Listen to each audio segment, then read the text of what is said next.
Hello everyone, it's me again, Peter, and welcome back to the GIZGUIDEPH channel. Today I have Vivo's most exciting affordable mid-ranger in years called the Vivo T1 5G. Along with the budget T1X, the T1 5G is one of the first phones from the company under the T series to arrive in the Philippines. And according to the company, this is the turbo smartphone for mid-range Android gaming. So in this video, we will have a look at it and see if what they are claiming is right. Watch this.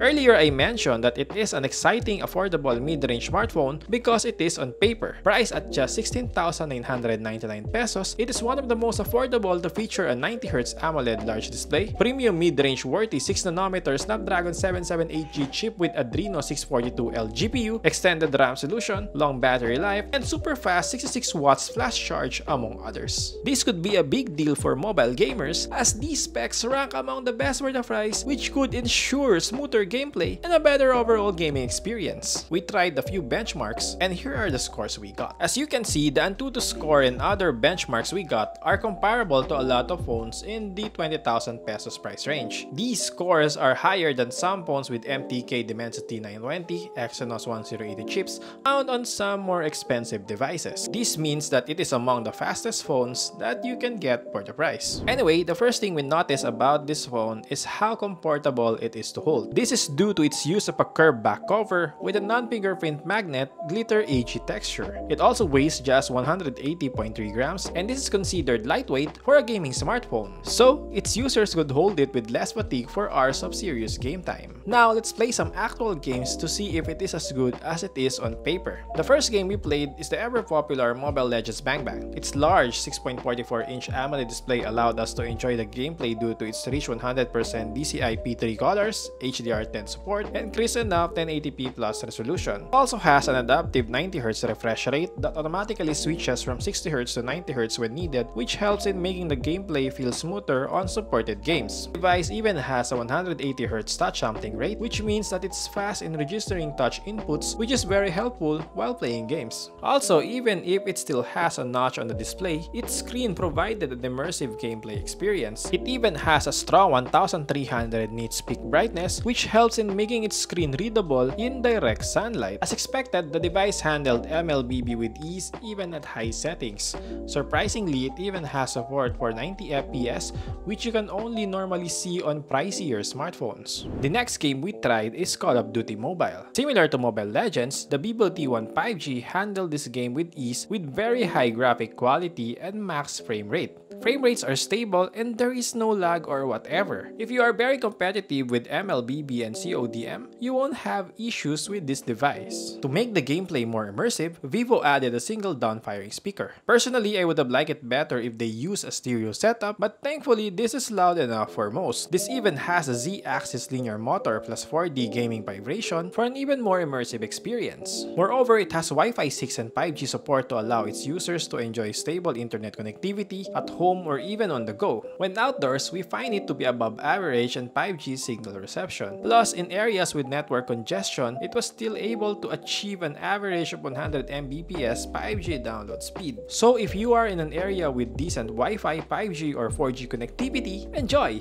The next game we tried is one of the heaviest for mobile phones today, called Genshin Impact. In our test, it gave a consistent above average frame rate at mixed, medium, and high settings while keeping the temperature warm only even for 2 hours of straight usage. This good control in thermals is due to its use of a large cooling area, big vapor chamber, and 8 components of cooling solution all at the same time. And we think that this combination is quite effective. Based on our experience, this Genshin Impact gameplay is better than a lot of similarly priced phones that use weaker chips. Speaking of battery performance, the device is boasting a 4,700 mAh capacity. For gamers, this is not considered as large, but in terms of real-life usage, it performed really well. In our experience, we use it for downloading, playing, taking photos, and web surfing from 2:30 PM to 5 PM, and it still has 82% left in the tank. A 10-minute Mobile Legends or CODM game only takes 1 to 2% of battery even if the data is turned on. When we tried to drain it by turning on the Wi-Fi hotspot with auto brightness while playing Genshin Impact, it only drained around 50% of the juice in 2 hours and 30 minutes. Under normal usage, this should last for a whole day or more. Other highlight of its battery is it has support for 66 watts flash charge, so you can get back to using your phone again faster. In our experience, it can fully charge a device from 0 to 100% in just 40 minutes. To help users enjoy the gaming experience better, Vivo also added plenty of software tricks. It comes with a multi-turbo 5.0 tech that improves processor systems and network connectivity to reduce FPS drops on popular games and allow players to switch between apps easily without freezing. It also has up to 4 GB of extended RAM for a total of 12 GB of usable RAM with the help of the internal storage of the device. This even has the Ultra Game mode that disables background calls,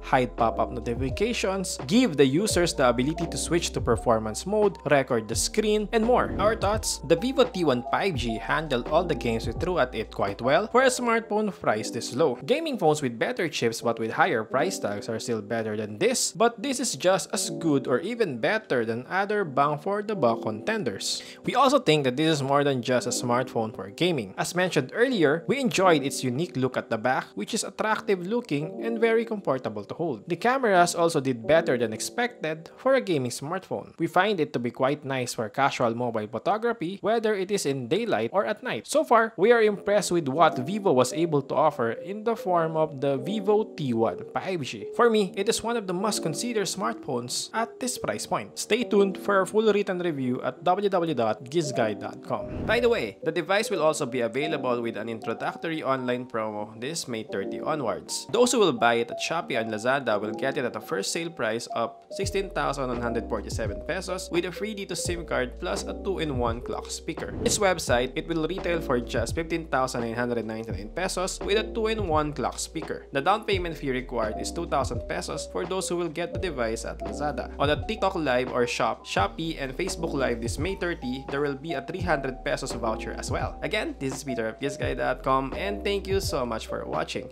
If you enjoyed our content, please like and subscribe as well. Stay safe always and goodbye.